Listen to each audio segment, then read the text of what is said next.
Hello, everybody, and welcome to another episode of United Talks podcast. And today we will be giving you all of the Manchester United news live and everything in between, starting from all of the breaking news. We give you like a quick fire Man United breaking news. Talk about the takeover. Talk about we'll talk about like all of the things that the Glazers want to do. One of the things we'll talk about is also a coach or a manager that Man United were interested in that basically has made a decision with regards to who he wants to coach. And also potential sale of Manchester United, which is something that everybody wants to know about, what is going on and everything in between. So let me know your thoughts and feelings in the comment section, and also don't forget to like, share, subscribe, and hit the notification bell so you don't have to miss anything as it relates to Manchester United. Please like the video so that other people can get a hint of an idea of what is going on, and we can have conversations, meaningful conversations. So yeah, obviously Manchester United obviously is for sale. Like Manchester United for sale right now, because there's nothing you want to tell me with regards to all things that have been going on the last couple of days. There's now interest and all of that. So we'll talk about all that. We'll talk about Harry Maguire getting Harry Maguire contract situation at Man United. We'll talk about Man United's interest in another midfielder.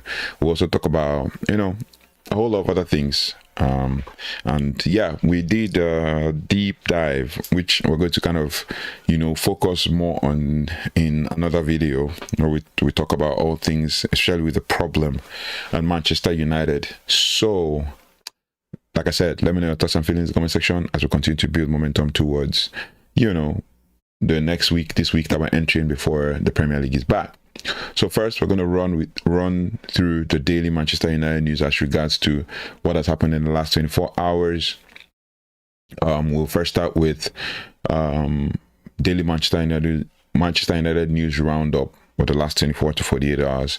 Bruno Fernandes and Diogo Dalot they started a game for Portugal in a 1-0 victory against Republic of Ireland, and Portugal won Republic of Ireland. And the goalkeeper, if you remember, the goalkeeper is former Liverpool goalkeeper and current goalkeeper of Brentford, saved Bruno Fernandes' penalty, and Cristiano Ronaldo missed the penalty on the day, and he was saved by this keeper Kelleher, and he kind of yelled or something at Ronaldo, and then eventually, when Portugal eventually scored a goal, Ronaldo yelled back or something. It's also player banter and stuff, but yeah, it is what it is. The next news we have is the Manchester United forward Enzo Canabeik, who is currently on loan at Ineos's owned Lausanne Sport, scored a hat-trick on his France under-19 debut against Switzerland, and it was good to see our under-19 forward scoring for France under-19. I think for Lausanne Sport, I checked him out a couple days ago. He's been having a lot of injuries, barely making the starting lineup, but yeah, that's a good place for him to actually grow, but hopefully he gets the chance to grow. And then the next one we have on our list is The Athletic released an article today to discuss the recent rumors over the potential takeover. They confirmed that the drag-along rights clause was activated in August 2025. This clause exists to prevent minority shareholders Ineos blocking a sale if another investor wants to come and buy 100% of the shares. The Athletic break this down further, saying that if the Glazers were to seek a full sale before February 2027, then the share price has to be above $33 per share. Sir Jim Ratcliffe paid in order to make his investment back. Beyond the date, Ratcliffe would be forced to drag along for whatever price the Glazers are willing to accept, even if it falls at a lower price. And that is pretty much what I explained a few days ago when we talked about the drag along clause and what could potentially be the next step for Ineos and Manchester United. Then the next one is furthermore, it says therefore it would be in the best interest of Glazers to conduct any potential sale of the club before 2027 to maximize profits, and at the minimum any sale before that date would have to meet the valuation that Ratcliffe bought his shares, so roughly around 4.3 billion. The share price currently values Manchester United at 2.1 billion. Then we have that if the Glazers decide to sell Manchester United to potential buyers, they would include Sheikh Jassim, Saudi investors, and several private equity firms. And as per Fabrizio Romano, during the summer, Sporting were pushing for Victor Gyökeres to sign for Manchester United, even being prepared to accept a lower fixed fee than Arsenal offered, but with higher bonuses. However, Gyökeres only wanted Arsenal. So basically, everybody, Man United fans, are excited that we probably have dodged the bullet there. So that's pretty much the rundown of the news, basically what has happened and all of that. Also, there's news that Man United are of interest. Okay, let's go to basically Manchester United keeping an eye on Adam Wharton. Manchester United keeping an eye on Adam Wharton, and they will consider the 21-year-old as a target. Obviously, the England international is admired at Old Trafford, and the club might bid as much as £60 million for the Crystal Palace midfielder. This is according to the Mirror, and the Mirror is saying Man United plot a shock £60 million Premier League transfer swoop with 2 stars set for exit.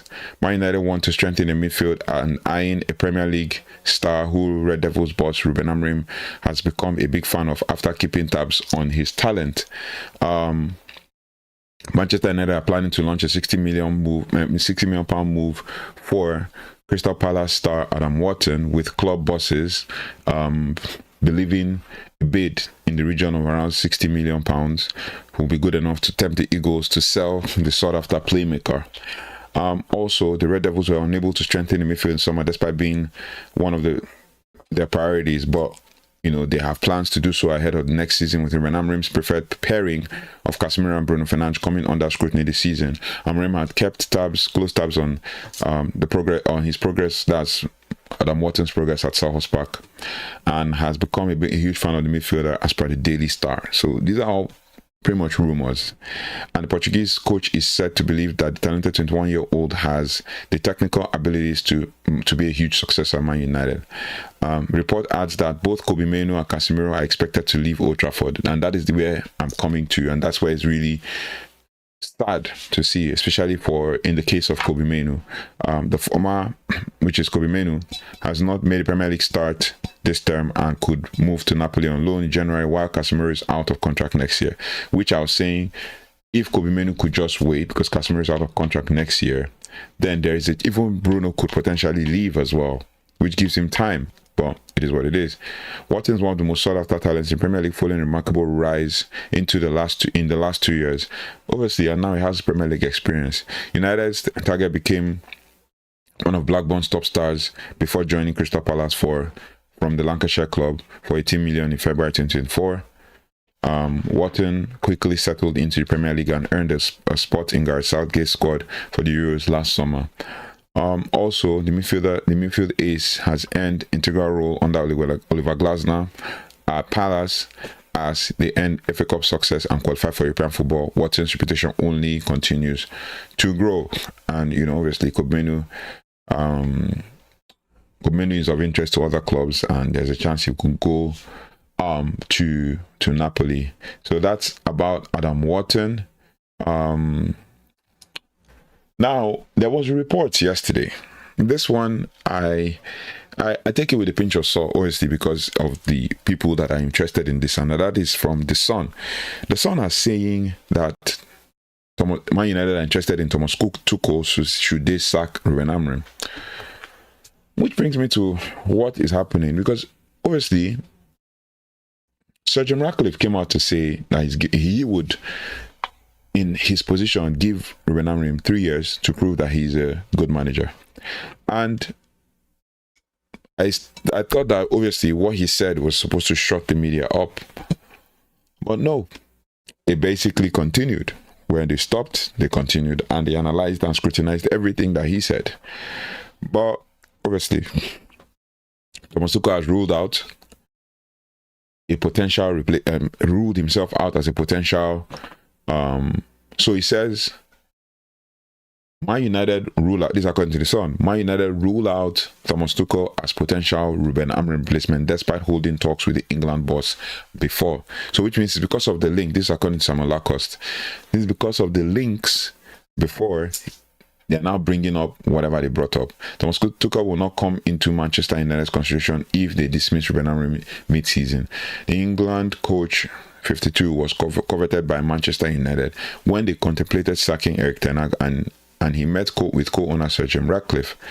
Now, however, sources say Tuchel was distinctly unimpressed by United's process before the FA swooped in to appoint the German as Southgate's replacement a year ago. Tuchel's contract as England coach runs until the end of 2026 World Cup, and he's fully expected to see it through. United had lined up Tuchel to take charge a second time a year ago, having abandoned plans to sack Thomas Ten Hag after the FA Cup triumph against Manchester City in May. United again delayed dismissing Ten Hag, and the former Chelsea coach Tuchel was installed as a new England coach. In a candid interview with the Times, the business report talk about bringing back the Ratcliffe comment, and then not saying anything. But United have so basically, Samuel Lacoste has not said anything in this post, but it is what it is. We have to move. So Man United will not consider England manager Thomas Tuchel as a potential replacement should they sack Ruben Amorim. Furthermore, on other Manchester United news, Man United are facing a battle with Tottenham Hotspur for 26-year-old sporting midfielder Motem Hillman. That one came from fee charges, which is basically more. He knows a lot about Spanish news and stuff, right? And then obviously Montem Hillman is one player. I think I've done some sort of like maybe a mini player profile on the guy, and amongst all the other midfielders I'm much interested in. And Montem Hillman is a good player. Basically, played for Sporting, played under Ruben Amorim. But would he be the ideal replacement in midfield? Obviously, we're battling Tottenham for him, and he's a good player. We all know that. But it is what it is. And then I'm bringing this in because obviously Man United seem to, or have been reported to be interested in Maguire. Now, Crystal Palace have identified West Ham United's Max Kilman, who is 28 years of age, as the potential replacement for Maguire should the England centre-back leave in January transfer window. That's according to Football Insider. Now, England and Manchester United defender as well, Harry Maguire, would reject any big money offer from Saudi Arabia if the club offered him a new contract. That is what is going on now, because it came out yesterday that Harry Maguire would be interested to take a pay cut to stay at Manchester United. So if he would want to stay, then he would have to reject any other offers. Then Manchester United forward Joshua Zirkzee as well has emerged as a January target for a Syria club, AS Roma. And that's according to Gazzetta dello Sport. Before we analyze that Zirkzee news, Turkish club Galatasaray are leading the race to sign Man United's 26-year-old defender Tyrell Malacia. That's according to the Daily Star. But Roma's idea, basically, with regards to Zirkzee, is pretty much straightforward. And this is according to pretty much. So this is according to Gazzetta dello Sport, so we're going to, I don't know, it's in Italian, right? And we're going to try and translate the page, and basically now this is direct literal translation. It says Roma, Zirkzee's idea. The Dutchman wants to leave Manchester United. Will he join in January? That's pretty much what it is. Joshua plays a little at United and is being kept under wraps by. So direct translation is like, okay, he doesn't have enough playing time at Man United, and he's being kept on the bench by Cunha and Sesko, and could move to Roma on loan. Giallo Rossi, coach, already wanted him at Atalanta. So basically they're linking him because of the interest that he had at Atalanta. And after preparing on Wednesday afternoon, Dan Friedkin returned to Trigoria yesterday, and this time, however, there are fewer pleasantries and more strategy. So it's basically just stating that Roma are looking for a striker. Roma is on the hunt for a striker in January, and Jose Zirkzee is an option for them. But Jose Zirkzee could be of interest to Roma. So we shall see how that unfolds. I want Zirkzee to stay.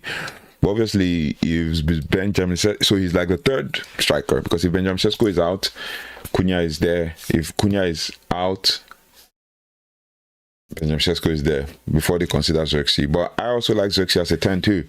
He's one of the players that can actually do some things, and he's good at ball carrying too. So Cunha still puts him out as a 10 too. So, but there's also a chance for him to play this season, because from around like the 10th of December is about 2 months and a few days away. Today's 12th, so basically around 2 months away. What's his name? Bryan Mbeumo and Amad Diallo would be leaving to the AFCON. So there's going to be space there. So that's pretty much what it is, according to Gazzetta dello Sport. And then the next thing is for Galatasaray being interested in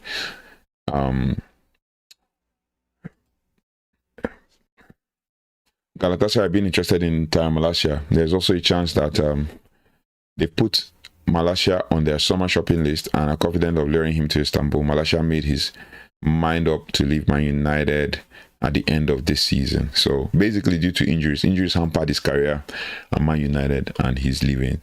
Now, we still have other news. We're going to just touch a little bit before we leave, and then we move on to other things.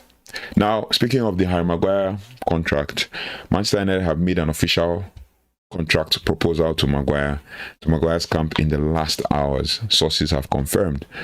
Now, the renewed proposal is a 2-year extension with 1 year fixed until June 2027 and with an option to extend until June 2028. However, sources suggest that Harry Maguire would like a fixed 2-year contract. Okay, we'll get to that.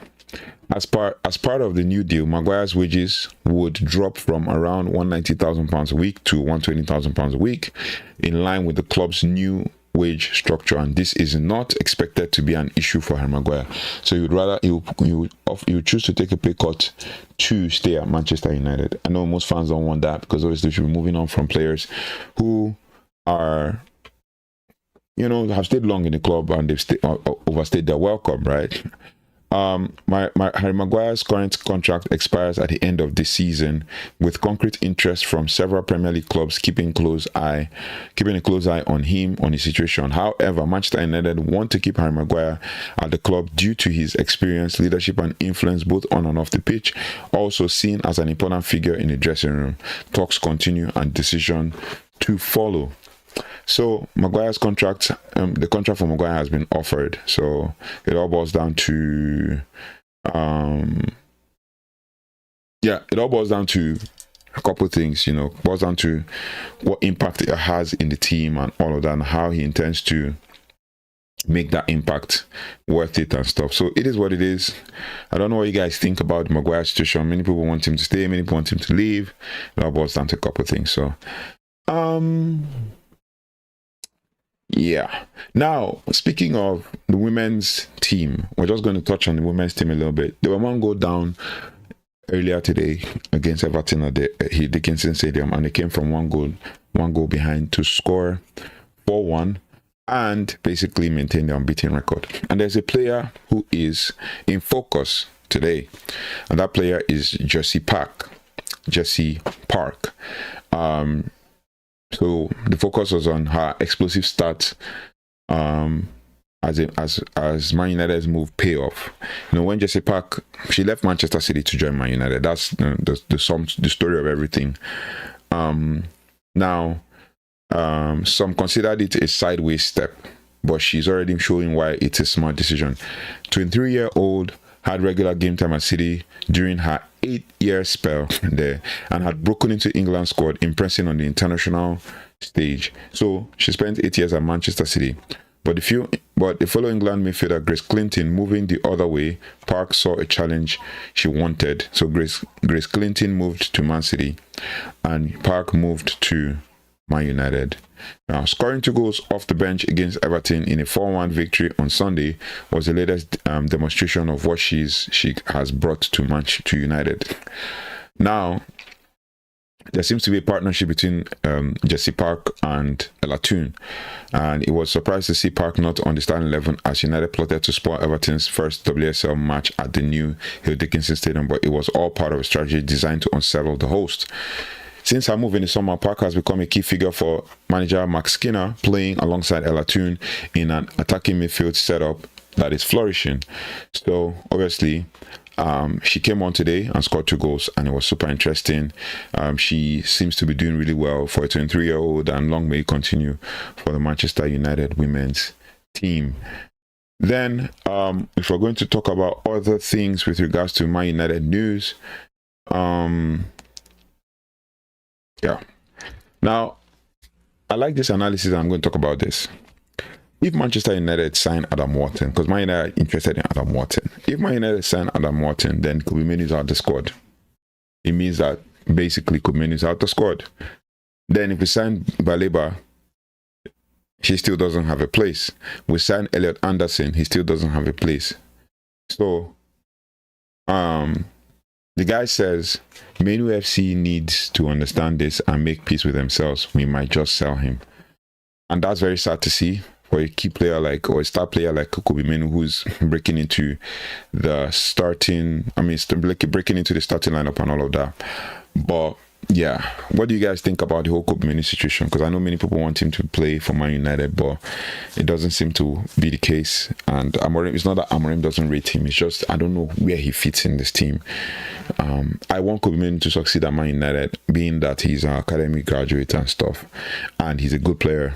Like, that one is not, you can't argue that. But I also feel like if he goes on a loan in January, I think that's the end of his career at Man United. That's the end of his career, because yeah, I mean, people go on loan and come back and then make it in the first team, because if he goes on loan, he leaves us short in midfield.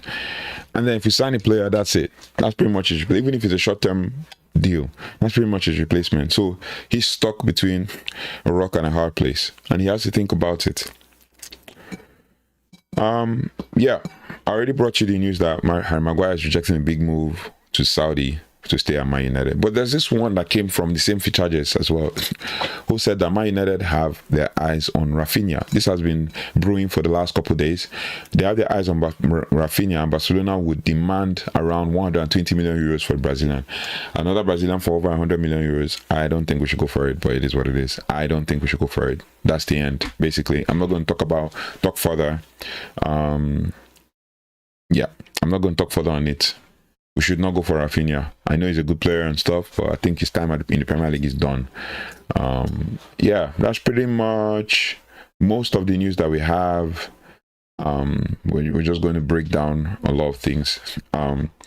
This one, according to Team Talk, says Manchester United are determined to sign Kenan Yildiz from Juventus and are ready to offer 90 million euros. And Amorim and Vivell see the attacker as a strategic investment. I don't know. We spent 200 million pounds on attackers. I don't know why we want to go for another one, but it is what it is. If it comes, this is according to Team Talk anyway. If it happens, we'll let you all know. We're not going to keep anything from you. We're going to analyze it as well. We're going to do a player profile if it happens and all of that.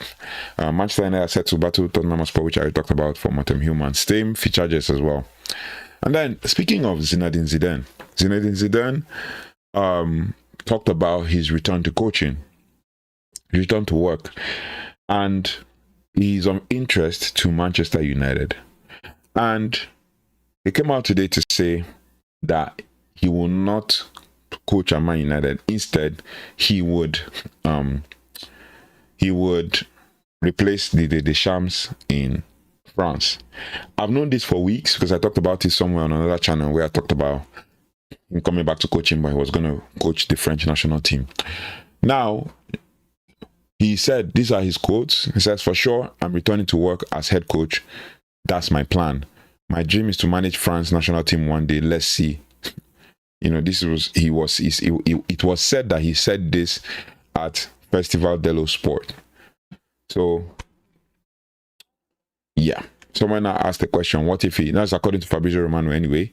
Someone asked the question, what if he ends up managing, what if he ends up Manchester United manager instead? So there's a whole lot, you know, talk about. And the truth is, another thing I think goes on in the media these days is that if there's no Man United talk in the media, they probably won't even, won't even get clicks and stuff. So, yeah. That's pretty much what it is. Now, okay, let me see. Okay, I'll tell you about this one after we talk about, just give you an intro. And that is the Glazer family. They eye United sale. I talked about this at the top of the show, but I just give you like a brief. They eye a United sale before 2027 amid buyer interest. Overall, the Glazer family are reportedly considering selling Manchester United before February 2027 to capitalize on a clause in Sir Jim Ratcliffe's 2023 minority stake deal, which enables a full sale at $3 per share until the deadline. Before that, just checking a quick one here. Give me one quick second. Okay, so we'll run through this Glazer situation and then talk about injuries and then call it a wrap for the stream. Talk about injuries for Man United squad ahead of Liverpool. But yeah, so potential buyers include Qatar's Sheikh Jassim bin Ahmad Al Thani, UAE consortia, Saudi investors despite denials, and private equity firms, with the club valued at over $5.7 billion despite $650 million in maturing bonds. That's 650 million pounds and dollars in maturing bonds. Fans' reactions on social media reflect hope for change after 2 decades of debt-laden ownership, though skepticism persists over the Glazers' intentions. Now, obviously, we could go on and on talking about it, but the Athletic has come out to say that the Glazers might favor selling Manchester United before 2027 to maximize returns amid upcoming debt refinancing and commercial shifts. Speculated buyers include Sheikh Jassim, UAE consortia, and Saudi interest despite denials, including private equity firms. Now, the fact that they're considering selling Man United is a bit dodgy for me, because it feels like they want to just cash out and move on. And it's sad. It is completely and absolutely sad to see that these guys want to cash out and move on, considering the fact that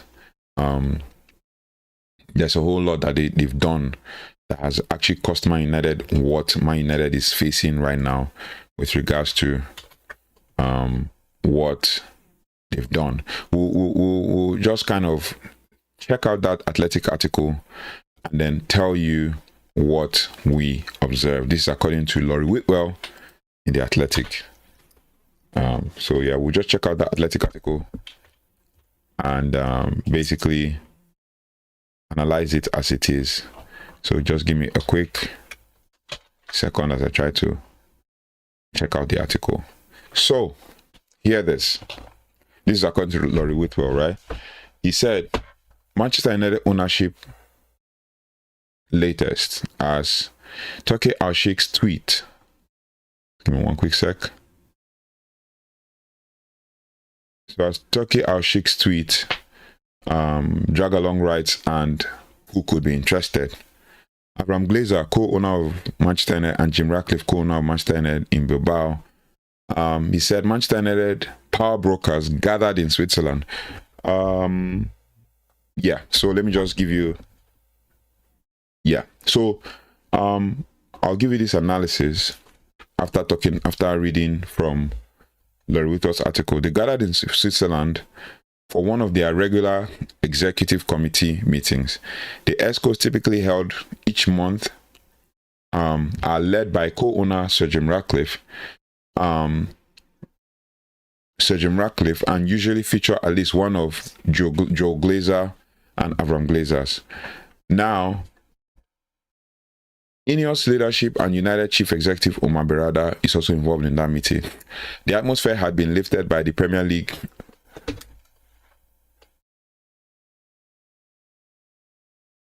Yeah, I think it's about the same analysis, but we'll keep going. The atmosphere had been lifted by the Premier League victory over Sunderland last Sunday, which eased pressure on head coach Ruben Amorim, although the Old Trafford hierarchy remained cautious of the febrile mood among supporters. At United, however, things are rarely quiet for long. On Wednesday, Ratcliffe made his first executive public comment about Amorim's first extensive comment about Amorim's position since March, saying that he had 3 years to prove that he was a great coach. Then that night, Turkey Sheikh, the Saudi Arabian government official and sports promoter, posted on social media that sparked the flurry of speculation following 48 hours over possible suitors, although the club had remained silent on the project. Now, this week's report is explained in this context. They say United shares are split into two classes, A and B, which I talked about in the last 3 or 4 days. There's currently 56.1 million Class A shares and 116.1 million Class B shares in issue, but only the Class A shares are listed on New York Stock Exchange and are available for public trading. Those Class A shares confer just 10% of the voting rights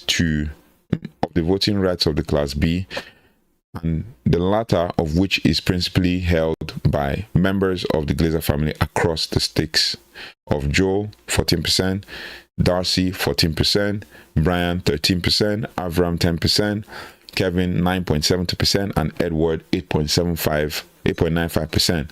The American siblings retain 71.04% of Class B shares and 3.04% of Class A's. That grants them 67.91% of the club's voting rights, even though they own a little under half the total shares in issue. Ineos Limited, majority owned by Ratcliffe, owns a shade under 29% of each class of shares and, by extension, the voting rights. As per the deal completed in February 2024, Ratcliffe agreed to inject $300 million, which is around 2.5 million pounds, into the club by the end of the year. In exchange, he gained control of United sporting operations, but his influence has been apparent across the business side too. The vast cost-cutting and redundancy program of the past 18 months was carried out at his behest. Now, if you look at that, the cost cutting and everything is still part of the football side because it's dealing with the football side of things, not in the whole business side, but it's just to try to save money, for the future. Further, Ratcliffe has wielded obvious interest at the top table, right? He doesn't sit on United's board, but several of his lieutenants do. Roger Bell, appointed as United's chief financial officer in May last year, was formerly in the same role at Ineos. John Rees, a United director, co-owns Ineos with Ratcliffe, right? And Rob Nevin, another United director, is chairman of Ineos Sport. Berrada, formerly of Manchester City-led City Group, and now United CEO, was a Ratcliffe hire. So that's kind of like the breakdown of the ownership at the club, right? Now, why the ownership talk flared up again is what this article is trying to express. On Wednesday night, Sheikh posted a tweet on his account. There was no shortage of big claims made on social media about the United ownership situation. What made the post cut through is the fact that Sheikh is a prominent official of the Saudi Arabia, a prominent official in Saudi Arabia, where he serves as an advisor to the royal court. basically, and is the chairman of the General Entertainment Authority (GEA), which is the place where Man United will contact in case they want to start talking about mid-season friendlies and stuff. But on Thursday, Sheikh was back online again, clarifying that he was not the investor, but he referred to it in his original message. But the investor he referred to in his original message, nor were they from Saudi Arabia.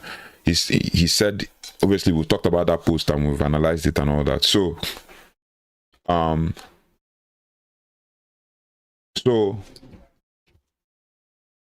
Turkey Al-Sheikh has risen from obscurity to the heart of two historic institutions, but who is he really? Spent 6 months finding out. We spent 6 months finding out what the Glazers drag-along right was. I've explained that Glazer drag-along right and all that, and what the clause meant and everything.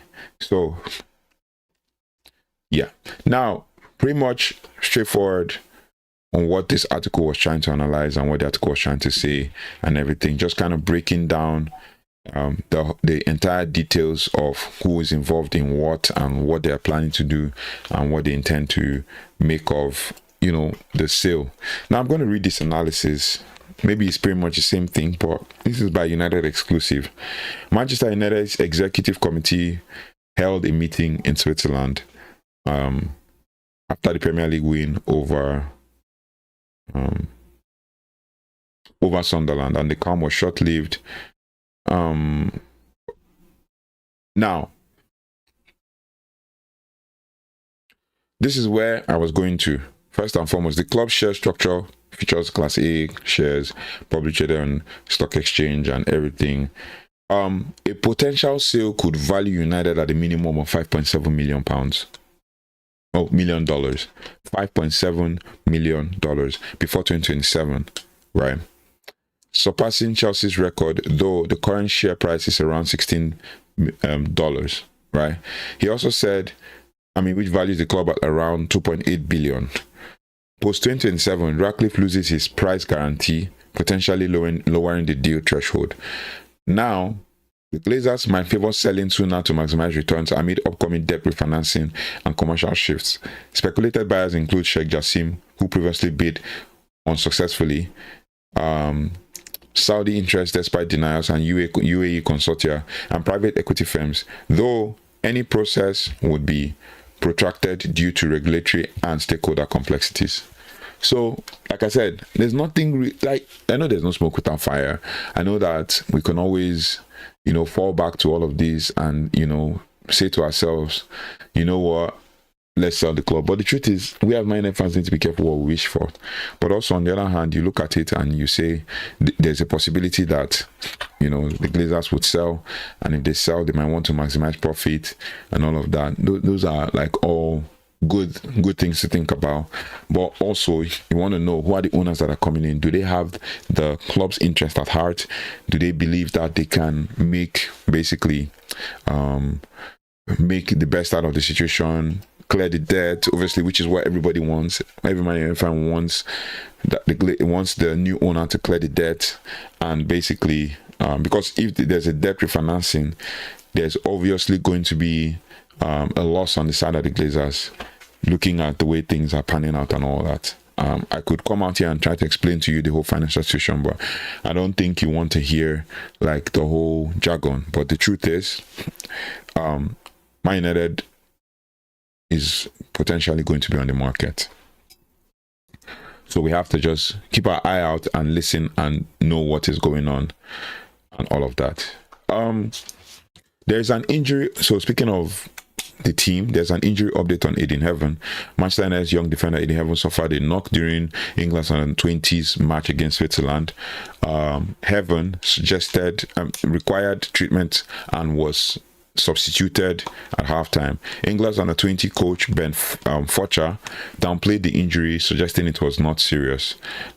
He is expected to be involved in Premier League game against Liverpool in October. So we're going to keep our eye out for that one and see how it goes if Heaven is ready, because I think he seems to be getting a lot of injuries ever since he signed for Manchester United, but it is what it is. Then, firstly, I talked about this yesterday, but we'll consider bringing it again as part of the news. Bruno Fernandes insists he did not close the door on a move to Saudi Arabia in the summer to ensure his place in the Portugal's 2026 World Cup squad, though he chose to stay at Old Trafford. That was the plan.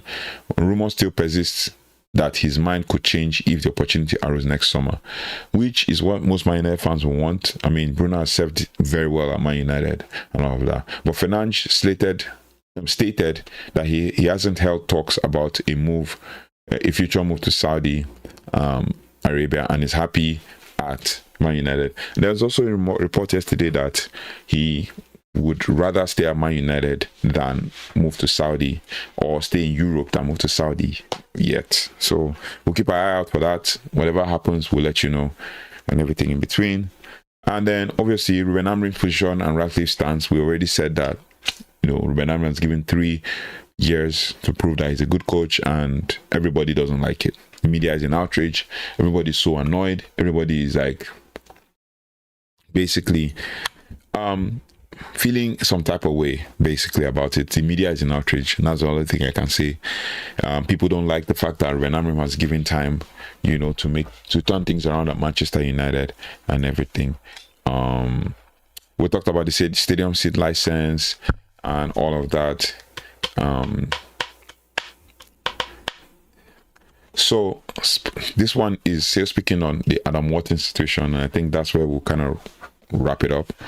Man United transfer news and rumors, gossips, and all of that is according to Sky Sports. I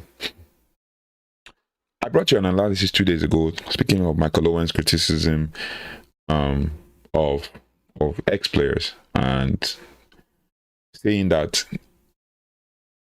criticizing Amorim's formation is embarrassing. He says it's embarrassing. Just to give you a bit of an overview, he said it's embarrassing to suggest that Ruben Amorim's formation is the main reason for Man United's struggles this season, and there's a sense in it. He also says Amorim's determination to stick to 3-4-3 formation has earned criticism from pundits for the head coach, with the club sitting 10th in Premier League after 3 defeats, which is what they focus. Like I said, without Man United, these guys won't make money. But former Manchester United coach told casino.co.uk that they have changed the manager numerous times since Fergie left. He says then they blamed the players, spent billions on players, and got some of the best players in the world, only for the club to be seen as a bit of a graveyard for players in the last decade. Then he also came out to say next is the people buying the players, so everyone wanted rid of them. Then is the board, so the board was reshuffled around when Sir Jim Ratcliffe got involved. Then is the fault of the facilities, so they wanted to revamp the training ground and put plans for a new stadium. Then is the staff, so half the backroom staff, physios, doctors, canteen lady, whole thing wiped clean, and a new start there. Latest one now, it's because they are playing a back 3. If I'm not wrong, I watched Eric Ten Hag about a year ago playing a back 4, and it was some of the most awful football I've seen from Manchester United team. Some great teams over the years have played with a back 3. I'm not saying that that's my favorite formation at all. I'm not saying that Amorim is right to be steadfast in his beliefs in the formation, but I certainly don't think all of United's problems are now because they play with a back 3. It's embarrassing if you're going to say that the main reason for downturn is because they play back 3. I mean, it really isn't. They could go back to a back 4 and play as bad as they did under Ten Hag. Then the screams will even be equally louder.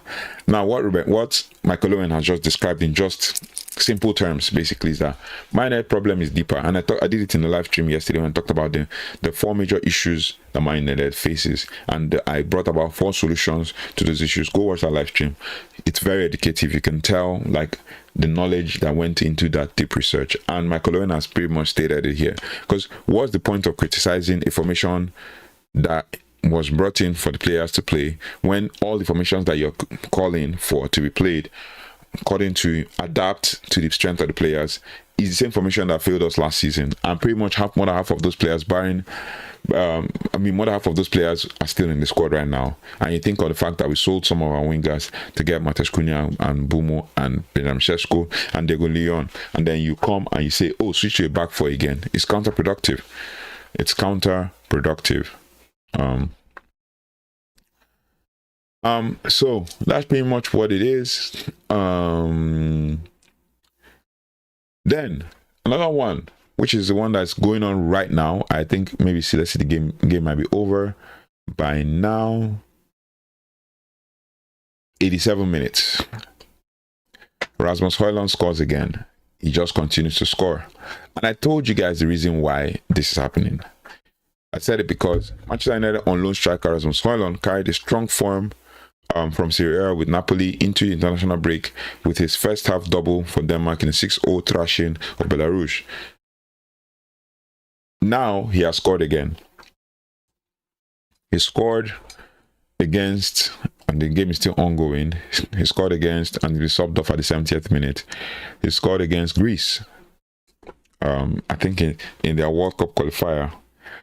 He scored 1 goal for, and so which takes his goals tally to I think 7 for the season. In that game, he's pretty much doing everything: 1 shot, 1 goal, total shots 1. And all that, pretty much putting the same numbers. Touches in the entire game 14, right?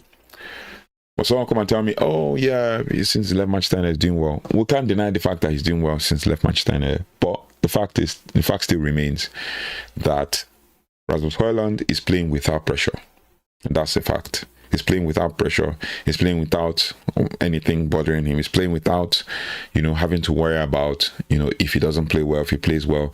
I did that deep dive straight up on our channel yesterday on the live stream, talking about what reasons they are that is why Manchester United isn't thriving or isn't succeeding or isn't scoring on the pitch. But you can go watch that. No need to talk long about all of that. But in other games that are going on basically today, especially in Europe, Colombia, or not in Europe, in Europe, basically, Israel, Scotland beat Belarus 2-1. Denmark are currently leading 3-1 against Greece. Netherlands beat Finland 4-0. I think goals came from Premier League players, basically. You have San Marino losing 4-0 to Cyprus at home. Lithuania losing to Poland 2-0. Faroe Islands beat Czech Republic 2-1. And Croatia are beating Gibraltar 2-0. And I think in the Gibraltar team there is a Man United Academy graduate or academy player. His name is James Scanlon. And James Scanlon starts the game and he's currently still playing. So it is what it is. We're going to keep an eye on it, and we shall see how things pan out. Gibraltar are 200 in the world FIFA ranking. So that's pretty much all we have for you today. No need to flog the consistent issues. I mean, as it goes, we'll definitely analyze and break it down. Other news. Let's see if we have a few other news that we can talk about. Yes, this one.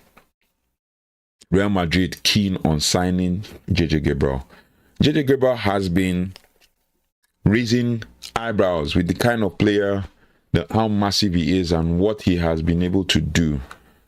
But Real Madrid are interested. European giants Real Madrid are interested in acquiring the services of Manchester United wonder kid JJ Gabriel. Real Madrid constantly on the lookout for young players with massive potential, and they now have their eyes set on English gem who is currently part of Manchester United's youth setup. According to reports, this same Fijahes guy, Los Blancos are keen on signing JJ Gabriel, a 15-year-old attacking sensation who is doing wonders at youth level for Manchester United. The English youth international has been part of Chelsea, Arsenal and West Ham United setups before joining the Red Devils in 2022. He recently got promoted to United's under 18s and has had a sensational start to the new season. Always scoring multiple goals. But now Real Madrid wanting to sign him. In his 6 league outings, 15-year-old striker has scored 7 goals and an assist. His impressive performances haven't gone unnoticed as the teenager now finds himself on the wish list of Real Madrid. I don't know how true this is, but Los Blancos believe that he could be a great acquisition for the long run and would be an ideal fit if their for their youth setup. While there is no shortage of interest in his services, the team in white seem willing to go all out to bring him to the Santiago Bernabeu. Gabriel, nicknamed the Kid Messi, is regarded as an exceptional talent who could soon break into the first team despite his young age. Given his immense potential, several European giants are prepared to do everything in their power to lure him away. Now, United are also trying hard to keep Gabriel. United are aware of the keen interest, of the increasing interest in his services, and are making moves to ensure he continues at Old Trafford for years to come. Manchester-based Giants are reportedly ready to offer him a VIP box at the new stadium and are in talks to offer him a potential contract when he turns 17, 2027. That's still a long way away, man. Real Madrid have a history of developing young players and giving them a platform to shine. A move to Los Blancos would certainly be tempting, but United are determined to keep hold of the 15-year-old forward who has showcased exceptionally technical ability, vision, and finishing prowess. With the Spanish Giants ready to battle for his signature, it will be interesting to see what decision the teenager makes with regard to his future. Yeah, I don't like the sound of this. Might end up being interested in JJ Gabriel. And last but not least, Mainu, which is what's on everybody's lips. Man United hopeful of keeping Kobe Mainu amid Tottenham and Napoli links. Manchester United midfielder Kobe Mainu has been linked with a move away from the club, but they are confident of keeping him. According to reports from Football Insider, Tottenham and Napoli are interested in Kobe Mainu, and the disgruntled English midfielder has struggled for regular game time at Manchester United, and it's no surprise that he is being linked with a move away from the club. The young Englishman needs to play regularly, blah blah blah. The 20-year-old is a tremendous talent with a bright future, obviously. Now, with the Spurs and Napoli interest, they say here that the 20-year-old has the attribute to develop as a top-class player, and the highly rated midfielder is regarded as a special young talent in the Premier League. Obviously, we all know that, but Tottenham need more quality and depth in the middle of the park, with the 20-year-old a long-term acquisition or target for them. They have done well to bring talented young players in recent years, and Kobe Mainu will be another exceptional long-term investment for them. He could form a solid partnership with Lucas Bergwijn and Pape Matar in the long run. That is their plan. Meanwhile, Napoli could use more quality in the middle of the park as well. 20-year-old is excellent at controlling we know his talents.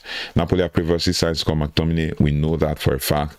But the Partenopi will hope that the youngster can make a similar impact if he joins Manchester United. Similar impact, that means similar to Scott McTominay. However, Manchester United are optimistic about keeping hold of their academic graduate.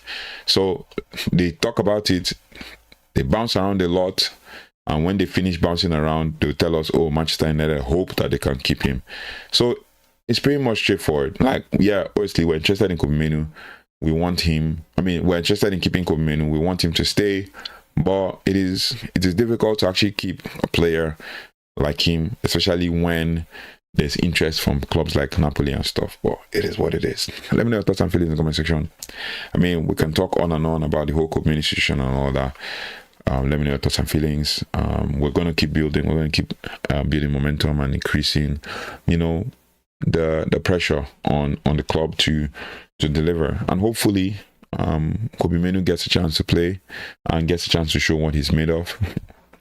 Let me know your thoughts and feelings in the comment section as we build towards the end of the international break. As we go into I think there'll be games there are games today, there'll be games on Tuesday, Wednesday, and that's it. Then players return on Thursday, and then we have a game against Liverpool on Sunday. So let me know your thoughts and feelings in the comment section.